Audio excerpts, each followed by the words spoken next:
ஓம் சாய்ராம். என் அன்பு குழந்தையே, இன்று இரவுக்குள் மின்னல் வேகத்தில் ஒரு அதிரடி மாற்றம் ஏற்படும். இந்த சாயப்பா சொல்வதை கேள், தட்டிவிட்டு சொல்லாதே. இதோ நமக்கு தேவையான மகிழ்ச்சியை பிறர் வழங்க முடியாது. அந்த மகிழ்ச்சி நமக்குள் தான் இருக்கிறது. மாபெரும் மாளிகையில் வசிக்கும் எல்லோரும் மகிழ்ச்சியாக இருப்பதாக சொல்ல முடியாது. குடிசையில் வசிப்பவர்கள் கூட தமக்கு தேவையான மகிழ்ச்சியை மனதிற்குள் வைத்து நிம்மதியாக இருப்பதை அவர்களது முகத்தின் பிரகாசத்தை பார்க்கும்போது தெளிவாக தெரிய வரும். அது அவருடைய மனதிற்குள் இருந்துதான் வர வேண்டும்.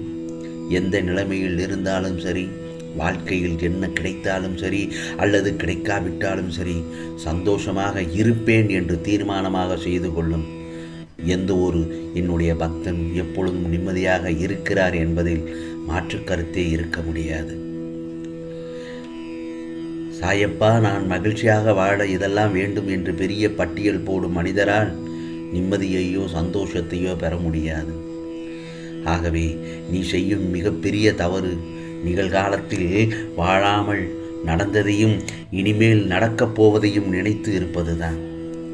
எப்பொழுதுமே கடந்த காலத்தை பற்றிய ஏக்கத்தையும் எதிர்காலத்தை பற்றிய கவலைகளையும் சுமந்து கொண்டே இருக்கிறாய். அப்படி இருந்தாயானால் இப்போதைய சந்தோஷத்தை உன்னால் அனுபவிக்கவே முடியாது. ஒன்று மட்டும் நன்றாக தெரிந்து கொள். இந்த நிமிடம் நீ நினைத்தால் உனக்கான சந்தோஷமான நிம்மதியான நிமிடங்களாக இந்த நிமிடத்தை நீ மாற்றிக்கொள்ள முடியும். உன்னால் மாற்றிக்கொள்ள முடியும். அதை விட்டுவிட்டு ஏக்கங்களையும் கவலைகளையும் சுமந்து கொண்டு இருந்தால் நிம்மதிக்கு இடமே இல்லாமல் போய்விடும். இந்த நிமிடம் மிகவும் இனிமையானது. நான் இந்த நிமிடத்தில் மிகவும் சந்தோஷமாக இருக்கிறேன் என்பவர்கள்தான் வாழ்க்கையில் நிம்மதியை அடைகிறார்கள். காத்திருந்த பின்புதான் அந்த நிலைக்கு உயர்ந்திருக்கிறார்கள். ஆகையால் சாமானியன் தொடங்கி சாதனையாளர்கள் வரை எந்த மனிதரும் வாழ்க்கையில் மிக குறுகிய காலத்தில் முன்னேறிய சரித்திரமே இல்லை. நாம் ஆசைப்பட்டதை அடைய அதற்கான முயற்சிகளை தீவிரமாக எடுக்க வேண்டும். ஆகவே ஒவ்வொரு மனிதனின் அதிகபட்ச விருப்பம் என்ன தெரியுமா? வாழ்க்கையில் நிம்மதியோடு வாழ்வதுதான். அந்த நிம்மதிக்காக எதையும் செய்ய தயாராக இருக்கிறான் இந்த பிரபஞ்சத்தில். நிம்மதி எங்கெல்லாம் கிடைக்கும் என்று அறிந்து கொள்வதில் ஆர்வம் மிக்கவனாகவும் இருக்கிறான். அதை தேடி தேடி அழைந்து ஓய்ந்து விடுகிறான். ஆனால் நான் இப்பொழுது கூறப்போகும் பழக்க வழக்கங்களை ஒவ்வொரு மனிதனும் கடைபிடித்தாலே அவனுக்கு தேவையான நிம்மதி தானே தேடி வந்து அவனிடம் அமர்ந்து கொள்ளும். அதே போலத்தான் திருப்தி என்பது ஒருவரை வாழ்க்கையை பற்றி ஒரு நேர்மறையான பார்வையை கொண்டிருக்க செய்கிறது. ஆகவே எப்போதும் திருப்தியாக இருக்கும் ஒருவன் தீர்வுகளை நோக்கி செயல்படுகிறான். அவன் ஒருபொழுதும் சூழ்நிலைகளால் பாதிக்கப்படுவதில்லை. ஆனால் எப்போதும் ஓய்வு பெற்ற நிலையில் இருக்கின்றான்.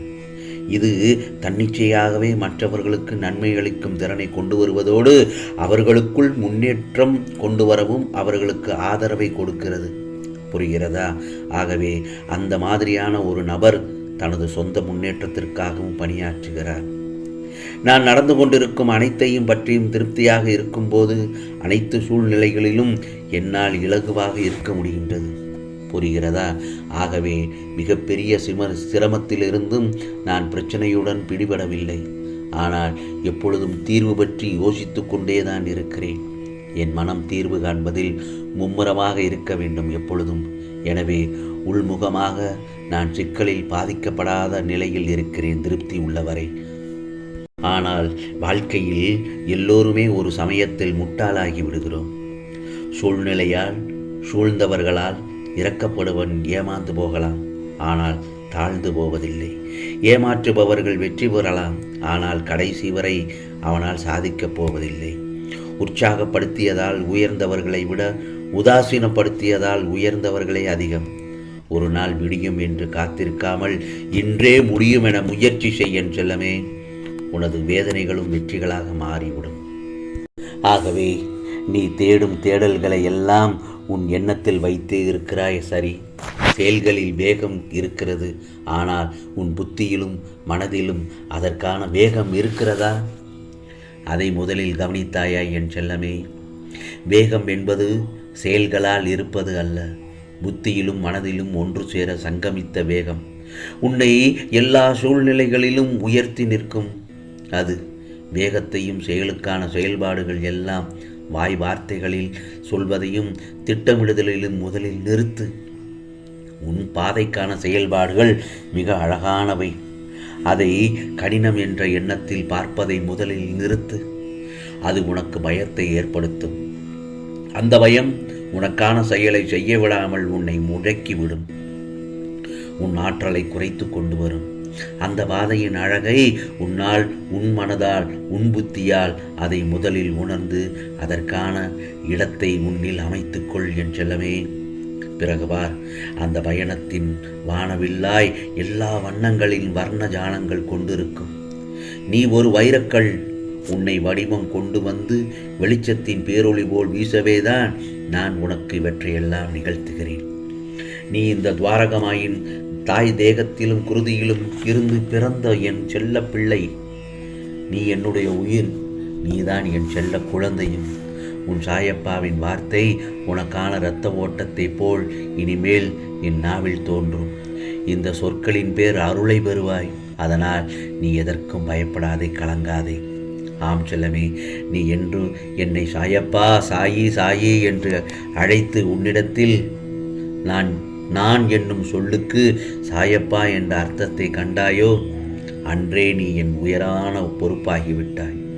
உன் அன்பின் ஆழத்தையும், உன் பக்தியின் தூய்மையையும், உன் நம்பிக்கை, ஒருமை எதையும் எதிர்நோக்கி தாங்கும் உணர்வு, உன் பலத்தையும் உன் விசுவாசத்தையும் எவ்வளவு உன்னதமானது என்பதை உன் சாயப்பா நான் நன்கு அறிவேன்.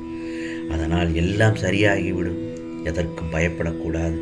உன்னோடும் உன் குடும்பத்தோடும் நான் என்ற உன் சாயப்பா இருக்கிறேன். என்னுடைய செல்ல குழந்தை நீ, துவாரகமாயின் செல்ல குழந்தை.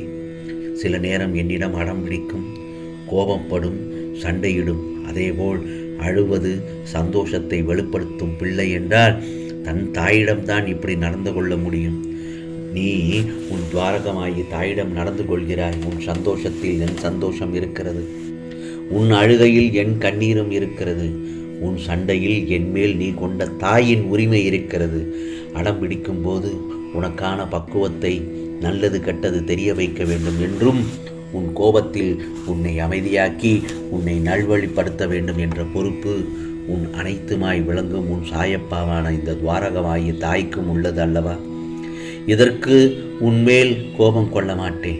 அதை தாண்டி என் மேல் கோபம் இருந்தால் நிச்சயம் அது உன்னை மாற்றவே, நல்ல வழியில் என்பதற்காகவே பொருந்தும். ஆகவே உன் அப்பாவாக, அம்மாவாக என்றும் உன்னை என் இருதயத்தின் கருவறையில் சுமந்து அரவணைப்பேன். ஆம் செல்லமே, உனக்கானதெல்லாம் நிச்சயமாக நல்லதே நடக்கும், நல்லதே நடக்கும். ஓம் சாய்ராம், ஓம் சாய்ராம். அல்லாஹ் மாலிக்.